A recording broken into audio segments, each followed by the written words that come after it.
Bon, salut à tous. J'ai mis le temps qu'il fallait, mais ça y est, on va partir sur le débrief de l'Ironman 70.3 de Nice. Je vais le caler sous forme de conseil aussi, comme ça je vous donne mon ressenti. Petit conseil, ressenti. Conseil, ressenti. On va le faire comme ça, en sachant que, bon, je spoil un peu, hein, mais il y a la médaille là-bas, c'est fini. Parce que je commence déjà à avoir des commentaires. Oui, abandon, oui, pas de vidéo, bon, ben c'est fini. Non, non, non, c'est bon. Finisher, dans des conditions déplorables, mais finisher. Donc, bref, je vais donner des conseils pour les débutants, mais nul, hein. Genre comme moi. Vraiment, si vous en avez déjà fait, ou que vous avez déjà fait des longues distances type marathon, tout ça, il n'y aura pas de conseils pour vous. Écoutez que les ressentis, juste pour le kiff. Les conseils, c'est vraiment pour le fond dont je fais partie. Bref, par où commencer? Déjà l'arrivée, donc je suis arrivé 48 heures avant, très important. Essayez d'arriver 48 heures avant, pourquoi? Parce que la course c'est le dimanche, il faut déposer le vélo le samedi. Donc vu qu'il faut déposer le vélo la veille, moi j'ai bien aimé arriver un jour avant. Parce que le fait d'arriver un jour avant, ça permet d'aller récupérer son dossard, du coup le vendredi, pouvoir récupérer ses sacs de transition, préparer le vendredi soir ses sacs de transition et ensuite aller déposer son vélo, ses sacs le samedi sans stresser en l'ayant fait la veille. Parce qu'une fois que le vélo et les sacs sont déposés, c'est fini. Là on dégonfle un peu les pneus, on met la nutrition sur le vélo, mais une fois que les sacs sont déposés sur tous les racks, d'ailleurs c'est impressionnant. Et le monde qu'il y a, mais c'est un truc de fou. Vraiment, tous les sacs, tu as du mal à mettre de la place pour ton sac. Moi, j'étais choqué de ça. Mais en tout cas, ça, je trouve que j'ai plutôt bien géré. J'ai mis beaucoup trop, mais je préfère mettre plus que pas assez. Donc en nutrition, j'en avais même rajouté dans mes sacs de transition. Je savais que j'allais en prendre sur le parcours, que j'en avais déjà sur le vélo, mais malgré ça, j'ai rajouté au max. J'avais trop peur de manquer. Donc ça c'est plutôt bien géré, hein. La logistique, franchement, les gens archi cool, les bénévoles pour récupérer les dossards et tout, magnifique. Ça, c'était vraiment génial. Ensuite, donc la veille pour manger, donc ça va, que ce soit la veille ou le matin, vraiment, j'avais fait le stock de pâtes, de glucides, tout ce qu'il fallait. J'avais prévu la combi donc, que j'ai mis le matin même. En allant directement vers la plage, c'est là où il y a tout le monde qui se rassemble. Donc on peut aller une fois de plus où il y a les vélos pour pouvoir regonfler les pneus, pour pouvoir vérifier un peu si tout va bien. J'avais mis la trifonction sous la combi, j'avais mis juste les jambes, comme ça au moins je pouvais bouger tranquille jusqu'au dernier moment où là il fallait aller dans les sas. Les sas, donc là je ne savais pas trop quoi faire. Il y avait, je crois que c'était 30, 35, 40, 45, 50, 55, plus de 55, si je dis pas de bêtises. Donc je me suis mis moins de 45. Voilà, l'idée c'était vraiment d'être tranquille, parce que je vous le rappelle, en fait, il y a un truc qui s'est passé, c'est que j'ai pas eu de prépa course à pied. Une prépa très moyenne en vélo, parce que j'avais fait qu'une fois 90 bornes, j'avais pas fait beaucoup de sorties longues, mon niveau il était assez limité. Le seul truc où j'étais vraiment bien, c'était la natte. La natte, je savais que les 2 km, je les faisais mais tranquille, vraiment sans pression. Donc je me suis dit, la natation, vas-y tranquille, comme ça tu garderas de la force pour le vélo. Dans ma tête, j'étais vraiment en esprit en mode, on va le faire étape par étape. D'abord tu nages, après boum, reset vélo, reset course à pied. Mon cerveau, il était vraiment conditionné à faire un sport, un sport, un sport. Mais vu que la natte c'est le premier, c'est celui où je suis plus à l'aise, je me suis dit, écoute, en natation, vas-y tranquille. Donc je pars dans mon sas, moins de 45, donc c'est bien, toutes les 9 ou 10 secondes, on part à 10. Donc ça va, il n'y a pas la grosse bousculade. Quand j'avais fait le triathlon S, là on partait tous en même temps, laisse tomber, là tu prends des coups, des trucs. Là franchement ça allait. Même il y avait un peu de vagues, mais ça va, franchement pas trop, enfin moi je trouve pas.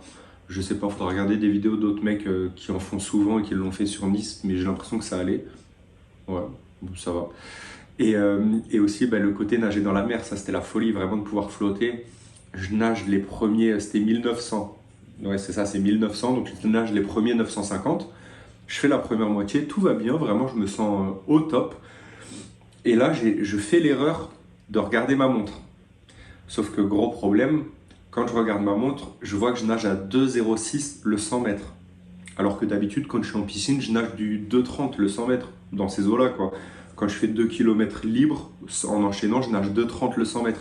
Là, j'étais à 2,06. Je me dis putain, ça va pas, tu vas trop vite, alors que j'étais bien. J'étais bien. Comme quoi, en plus, c'est ce que je prône sur cette chaîne depuis le début, d'arrêter de regarder trop les chiffres, les machins, de faire plus au ressenti, kiffer, plutôt que de... Et là, je vois 2,06 et mon cerveau, il débloque et il se dit, ben non, tu vas trop vite. Vas-y tranquille sur les 950 autres. Donc au final, j'y suis allé tranquille, ce qui fait que j'ai une moyenne, je crois, à 2, je sais plus, 2,20. Je crois que je nage en 2,20, un truc comme ça. Non, moins, je suis bête, en 2,15 ou... Enfin bref, je dois être dans les 2,36, 2,40, les 950 autres derniers mètres. Donc au final, bon, on n'est pas à ça près, hein, que je nage en 43 minutes ou en 41, ça change rien. Mais en natation, je pense que j'aurais pu me faire un petit kiff et me rapprocher des 2 minutes le 100 mètres, quoi. Donc ça aurait été agréable. Mais en même temps, j'avais pas cet aspect-là de savoir quel impact ça aurait sur mon vélo derrière. Donc j'ai bien fait, je pense, de gérer. Je sors de la natte, je suis au top du top, lucide, vraiment magnifique. Je me prends un petit gel, une petite barre, je me change. La transition, je prends le temps, je crois que je mets 8 ou 9 minutes. Vraiment, là, je suis pisse, je regarde, j'observe, je savoure. Surtout que c'était assez long après pour courir avec le vélo. Donc voilà, la natte, magnifique, vraiment un grand kiff, hein. Ça restera toujours le sport que je préfère, je pense, dans le triathlon. Et là, je monte sur le vélo, donc on part. On a 10 ou 20 bornes d'échauffement, je crois, où on est vraiment sur du plat, où on peut se faire kiffer. Je me sens plutôt bien. Je pense à bien boire, je m'alimente. Et là, on commence à monter. Donc, on commence avec deux grosses bosses, mais vraiment deux grosses bosses, bien, bien raides. C'était même pas le col de Vence, parce qu'on avait un col sur le parcours des 90 km. Là, c'était avant. Et là, pendant les deux bosses, je me dis, ouf, il y avait des gens qui posaient le pied et tout. Je me suis dit, putain, je pense que ça va vraiment commencer à être dur, quoi.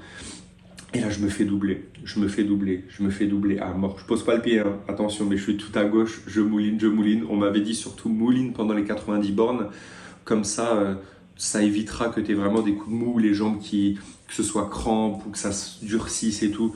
Donc je me suis dit, écoute, je vais mouliner tout le long, le max que je peux, hein, bien sûr, après on va pouvoir envoyer un peu sur la fin, mais en tout cas, je voulais vraiment mouliner toutes les montées pour pouvoir assumer et pas poser le pied.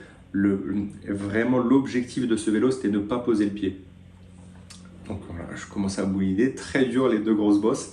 Après, il y a un moment d'un peu de faux plat, ça remonte un petit peu, mais léger. Et après, on arrive au col de Vence. Donc le col de Vence, c'est 10 km à peu près à 7%.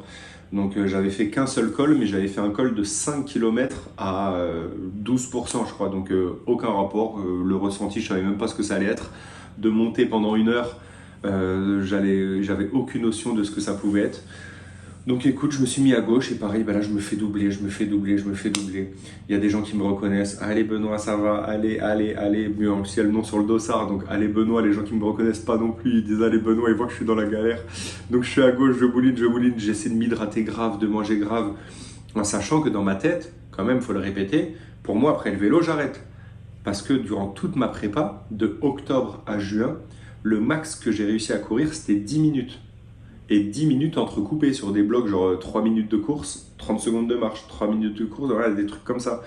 Donc je me dis, écoute, prends du plaisir sur le vélo, profite du paysage. Nice, incroyable d'ailleurs, hein. Si vous devez en faire un, allez à Nice. Enfin, après, j'ai pas fait Vichy, Sable d'Olonne et Aix, mais Nice, c'est la folie dans les hauteurs et tout, monter. Vraiment, c'était incroyable.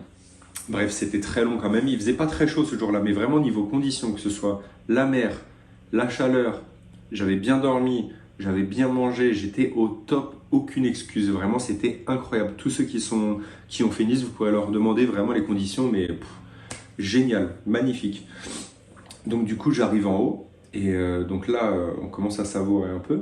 On se dit, bon, la première partie est finie parce qu'il y avait vraiment 45 comme ça en gros et 45 comme ça. Bon, je vous grossis le truc, hein, parce qu'en vrai, c'était plus 10 comme ça, 20 comme ça, 20 comme ça, 20 comme ça. Mais en gros, ça faisait à peu près, vous m'avez compris quoi. Première partie difficile, deuxième partie tranquille.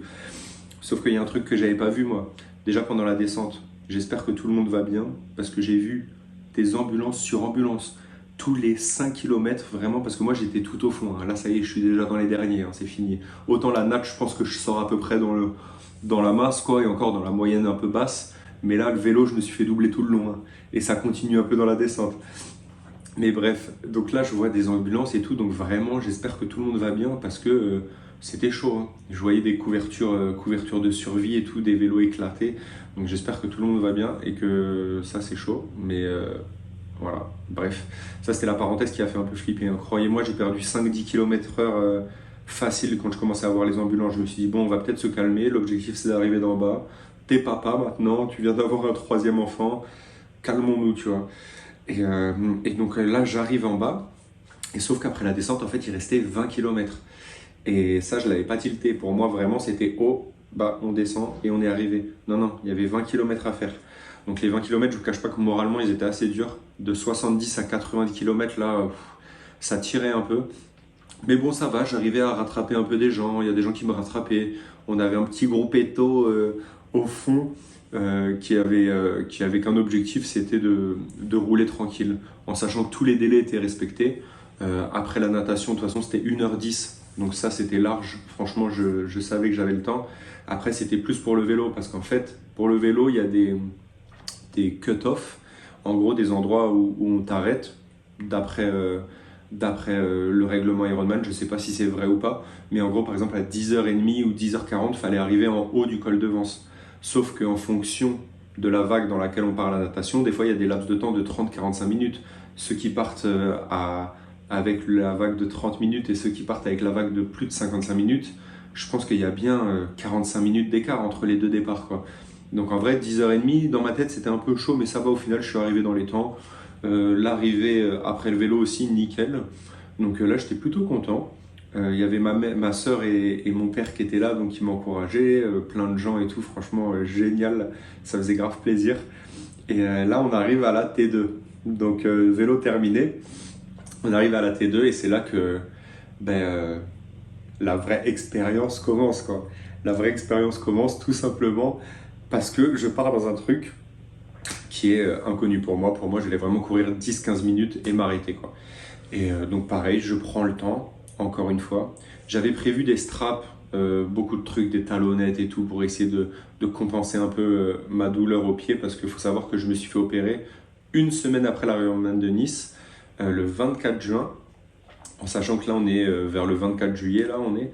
Donc ça fait un mois maintenant post-op. J'ai repris le kiné et tout, d'ailleurs ça va bien, mais bref, c'est pas le sujet. On en reparlera dans une autre vidéo là, de l'opération et tout ce qui est rééduque, les plans, les projets pour l'avenir, etc.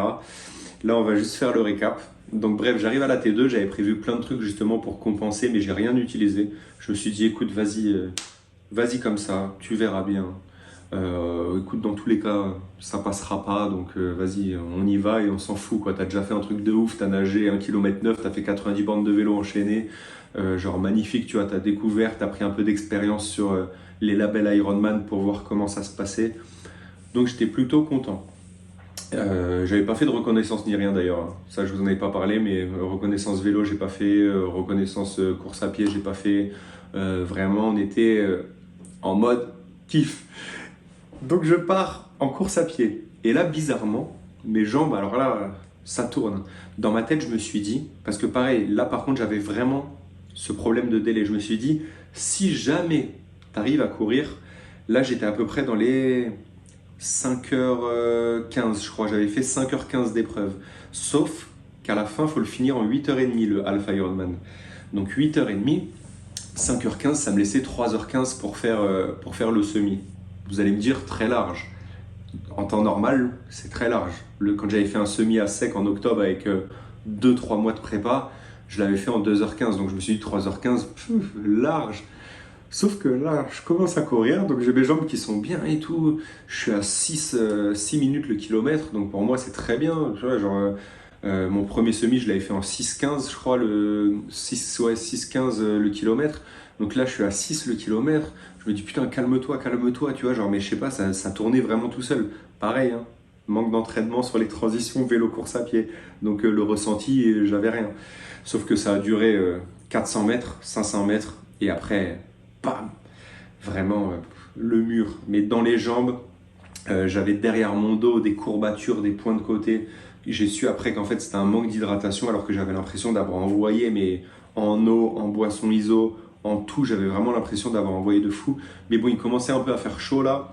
Ça faisait 5h30 d'épreuve, donc Mon corps n'était pas du tout habitué à ça. J'avais jamais fait plus de 3 heures et encore c'était en vélo et très tranquille. Donc là, ouais, mon corps il commençait un peu à en péter. Donc que ce soit les jambes ou le dos, ça a été mes premières alertes. J'avais pas mal aux pieds encore, hein. Attention, il n'y a pas l'excuse du pied, hein. C'est vraiment mon corps là, le manque d'entraînement, quoi. Faire un semi sans prépa course à pied en même temps, c'est un peu normal, surtout après tout ce que j'avais fait avant. Donc là, j'arrive, grosse ambiance, vraiment les gens archi cool. Je vois grave de monde en plus, encore de coureurs. Je me dis, putain, finalement, je suis pas si nul que ça. Alors certes, il y en a qui finissent leur premier tour, parce que c'était 2 allers-retours en fait sur la promenade des Anglais. C'était une ligne de 5 km, une ligne de 5 km, une ligne de 5 km, une ligne de 5 km. Et vous allez comprendre pourquoi ce détail a une grosse importance. Parce que je me suis dit, écoute, pour ton pied, si tu cours 10 km, quelle que soit la vitesse, hein, dans tous les cas, si tu cours, en général, tu es à 7,30 le kilomètre maximum. Genre en courant, voilà, tu arrives à avoir... J'avais calculé un peu dans ma tête que si je courais les 10 premiers kilomètres, les 10 d'après, si j'avais mal, je pouvais faire marche-course, marche-course, marche-course. Je serais finisher dans les délais. C'est dégueulasse, je l'admets. Voilà, parce qu'il y en a qui vont dire oui, mais dans ce cas-là, c'est que tu l'as pas fait si tu as marché ou quoi que ce soit. Pour moi, ça dépend. Dans la vie, vraiment, alors je suis d'accord, hein. Pour moi, bref, on en reviendra après. Laissez-moi, on reprend dans l'instant présent, là, je me reconcentre. Donc, je pars. On est à peu près à 15 minutes. Donc là, comme je vous dis, coup de barre, vraiment les points de côté, déshydratation, les jambes coupées. Je me dis, allez, faut que tu cours 10 km, faut que tu cours 10 km. Donc là, je cours comme je peux. Je suis dans les 7,30, donc c'est ça, je suis dans les 7,30 le kilomètre, donc vraiment compliqué. J'arrive à faire le premier aller, c'est interminable, la promenade des Anglais, vraiment, mais un enfer. À chaque ravito, je m'arrête, je bois, je mange, je prends du temps, arrosez-moi. Tout le monde est là, allez Benoît, il voit que je suis dans la galère et tout. Et je vous dis la vérité, hein, dans les moments où c'est vraiment dur, les allez Benoît et tout, ça fait mal, hein. Ça fait au-delà d'encourager, parce que là je sais qu'en fait je peux rien faire d'autre. C'est pas comme quand tu sprintes à la fin qu'il te reste 2-3 km et qu'on te dit allez et là tu as le coup de boost. Non, non, là c'est le allez de pitié. Tu vois, c'est le allez Benoît, allez, allez, ça va le faire, allez. Donc voilà, parce qu'il y a le dossard, vous savez, il y a le nom avec le dossard. Et il y a le allez Benoît, et là tu te dis putain, j'ai vraiment l'air aussi horrible quand je cours. Alors ce que j'ai fait, hop là, j'ai enlevé mon nom comme ça, j'avais plus de allez Benoît. Vraiment ça, il m'en fallait pas. D'ailleurs, pareil, hein, je cours 5 km, je fais le retour et là il y a ma soeur qui se dit, bah vas-y, je vais courir à côté de lui pour l'aider. Donc elle se met à courir à côté de moi, sauf que c'est pire encore parce que ma soeur, bon elle est en forme quand même, elle court bien, mais je vois ma soeur courir à côté de moi. Et je vois que c'est facile pour elle. Elle est sur son tel, elle court, elle me parle, voilà. Et c'est encore pire parce que psychologiquement, je me dis, mais elle court, elle est sur son tel et tout, elle est bien, elle est... Waouh. Je me dis, mais c'est pas possible, ouais, non, je suis au fond, quoi. Donc bref, j'arrive tant bien que mal à finir ces 10 premiers kilomètres. C'est très compliqué, hein. Je vous parle là un peu avec le sourire et tout, mais vraiment, psychologiquement, c'est horrible. Je crois que les 10 kilomètres, je l'ai fait en 7,30 fois 10, je sais pas, ça fait... Ouais, je l'ai fait même en 1h30, je crois, hein, je suis à plus de 7,30, hein. Je dois faire en 1h30 les 10 km, hein. Genre, c'est vraiment, mais horrible, horrible. Et là, quand j'arrive à 10 km, j'ai un vrai coup de barre, un vrai coup au moral. Je me dis qu'il me reste le double à faire, mais c'est même pas en fait la distance qui me fait peur, c'est le temps. Je me dis qu'il me reste, en sachant que j'ai mis 1h30 là, je vais forcément aller moins vite, qu'il doit me rester 1h40 peut-être à marcher, courir sur la promenade des Anglais, cagnard de ouf, il n'y a plus personne. Mais quand je vous dis il n'y a plus personne, c'est là, ça y est, c'est fini. Vu que c'est 2 tours, en fait, pendant que je faisais mon premier tour, les gens finissaient leur deuxième. Donc là, je me retrouve à entamer mon deuxième tour. On doit être, sans mentir, 20. Vraiment, on doit être 20. Donc là, je commence, c'est très dur. Là, je pars dans mon marche-course. Je me dis, allez, faut que tu cours 3 minutes. Tu marches 1 minute, 3 minutes, 1 minute. Puis ça devient vite du 2 minutes, 1 minute, du 1 minute, 1 minute. C'est comme on peut. Je m'arrête à chaque ravito, j'en peux plus. Je prends coca, je mélange tout. J'en peux plus, je me demande de me faire arroser. Et là, je vois quoi? Ceux du full Ironman qui arrivent. Alors là, vraiment, dur encore, hein. Je savais, hein, en même temps, je savais que j'avais pas de prépa course à pied, que même en vélo, j'étais pas préparé, j'avais préparé aucune transition, ma nutrition, je l'avais pas fait. Voilà, les conditions étaient un peu compliquées. Dans l'idée, le but, c'était vraiment d'être dans la découverte. Je voulais vraiment découvrir ce sport, découvrir un label Ironman, voir comment mon corps pouvait réagir et tout. Donc là, je suis dedans. Et maintenant, là, je commence à me battre contre les délais, en fait, pour pouvoir rentrer sous 8h30. Donc maintenant, le seul objectif, c'est de pouvoir courir au max aussi, parce que mentalement, j'avais pas envie de marcher beaucoup. Donc j'ai essayé au max de courir, au max, au max, au max. Mais maintenant, c'est la première fois de ma vie que je sais que quand le corps dit stop, en fait, le corps dit stop, quoi. Et là, je vous parle même pas de mon pied, hein. C'est même pas une question de l'opération, de ma douleur de pied ou quoi. Parce que mon pied, ça allait. Pour le coup, ça allait. J'avais un peu mal, mais c'est vraiment pas ça qui me freinait, qui m'empêchait de courir plus. Là, c'est mon corps, mon manque d'entraînement, tout ça. Donc voilà, écoutez, très compliqué. J'arrive à faire les 5 premiers. Et là, quand il me reste les 5 derniers kilomètres, au final, bah, c'est d'un côté la délivrance et de l'autre non, parce que là, je compte tous les 100 mètres. Je compte tous les 100 mètres. Et donc, j'ai l'impression que ça avance pas. Pareil, je mets 40 minutes, 45 minutes, je crois, à faire 5 kilomètres. Enfin, c'est vraiment l'enfer. Et puis là, il y a des allez Benoît, allez Benoît. Et puis je vois que finalement, il n'y a plus personne, quoi. Il y a même les mecs du full Ironman qui me font allez Benoît et tout, et tu vois, qui me motivent, alors qu'eux, ils sont à balle, ils sont à 3,30, 4 minutes le kilomètre. Et ils prennent le temps de me dire allez et tout. Donc vraiment, ça, franchement, top, de la bombe. Mais voilà, la honte en vrai, hein. Vraiment, là, je vous jure, hein, dans ce sport, je pense que ce qui est le plus important, c'est de ne pas avoir d'ego. Parce que, je vous explique, hein, là où je suis très fier de moi, parce que ça rejoint un peu ce qu'on disait tout à l'heure. En gros, le fait de ne pas être fier parce qu'on a beaucoup marché, parce qu'on n'a pas fait vraiment un full Ironman avec des temps, en gros, qui sont réglementés. Il y en a qui diront, bah oui, mais si tu le fais en 8 heures, tout le monde peut le faire, tout ça. Je suis d'accord. Maintenant, il y a un autre point que j'aimerais soulever, c'est quand même, quand tu es blessé et tu n'as pas pu courir, combien ne se seraient même pas inscrits? Combien n'y seraient même pas allés? Combien auraient fait que la natte et le vélo et n'auraient même pas couru? Combien auraient abandonné pendant la course à pied? Combien? Vous voyez, non mais vous voyez ce que je veux dire? Cette démarche, en fait, elle va beaucoup plus loin. Donc c'est pour ça que je suis très fier de moi, parce que malgré...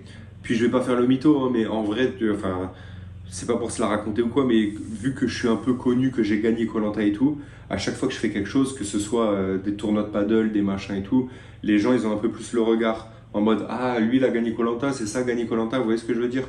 Donc, rajouter à ça la honte de ne pas aller vite, d'être dans les derniers, parce que je finis vraiment dernier de ma catégorie d'âge, 30-35, et je finis, mais je crois avant dernier, je crois, ou un truc comme ça, de tout le half, en sachant qu'il y a des gens qui ont abandonné et tout, hein. Donc au final, je finis pas vraiment à cette place-là, parce qu'il y a des gens qui ont abandonné et qui, eux, étaient en pleine forme, mais je finis quand même très bas. Donc pour vous dire qu'au niveau de l'ego, au niveau de la fierté, c'est quand même compliqué, quoi. C'est quand même compliqué à gérer, de courir au milieu d'autant de monde, d'avoir le seul qui a le dossard 73 alors que tout le monde a du Ironman, que tu n'avances pas, que tu es en marche-course, que tu as une tête déférée et que tout le monde te dit allez, tu vois dans les yeux la pitié et tout. Je pense que là, je me suis découvert une autre force mentale, c'est que j'avais honte de rien, quoi. Donc en plus de pouvoir gérer la douleur et de pouvoir me donner des objectifs et d'aller au bout, le regard des autres, alors là, ça y est, après ce que j'ai vécu là-bas, tranquille, zen. Et donc voilà, donc au final, après, ben, j'arrive sur cette ligne d'arrivée, la délivrance, vraiment. Écoutez, hein, je passe la ligne d'arrivée, on met la médaille, câlin à ma soeur, mon père, j'avais un pote qui était là aussi, voilà, très content, soulagé, éclaté, vraiment, je suis mort. Et là, j'entends le speaker qui dit « Allez, pour le half de Nice, il vous reste 19 minutes !» Et là, je me dis, s'il faut, même lui, il avait oublié qu'il y avait des gars qui étaient encore sur le semi du half. Et quand il m'a vu passer, il s'est fait « Ah ouais, merde, putain, c'est vrai, il faut leur dire, tu vois. » Donc là, je me suis dit, putain, à 19 minutes près, c'est quand même beau. D'un côté, c'est dégueulasse, mais d'un autre, c'est beau. Parce que c'est vraiment, je suis allé au bout, chercher le truc et voilà, mais trop fier, trop fier. Et la médaille, attendez, je vais vous la chercher. Ouais, si, je peux vous la prendre, la médaille quand même.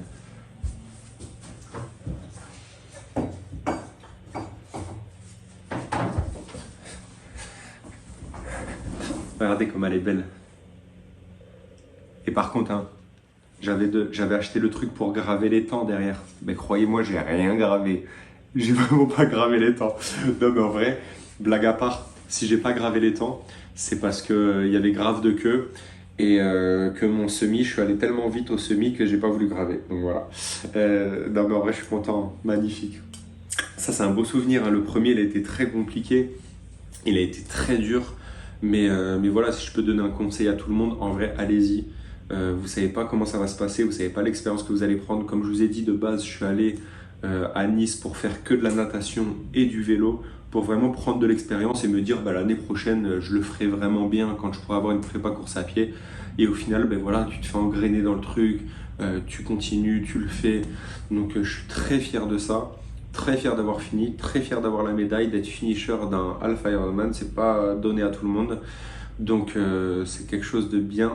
Du coup maintenant je me suis fait opérer, je suis en rééducation là pour reprendre la course à pied et si allez je vais vous dire quand même, donc je me suis inscrit au 73 de Aix en mai et bon là ça va râler dans les commentaires, je le sais, ça va pas être content, mais je me suis inscrit aussi au full de Nice le 29 juin. Voilà, bah, comme ça c'est dit, vous pouvez m'engueuler, dire que ouais, mais t'as fini le 73 sur les rotules et encore t'as même pas couru et là tu veux faire le full, mais normalement si l'opération s'est bien passée, la rééduc s'est bien passée, je vais pouvoir vraiment avoir de septembre à juin des entraînements intelligents, je vais vraiment prendre le temps de me poser sur des programmes vraiment intelligents, je peux bien m'entraîner pour que mon corps puisse encaisser ces distances sans me blesser, toujours sans objectif de temps, mais bref, on verra bien ça.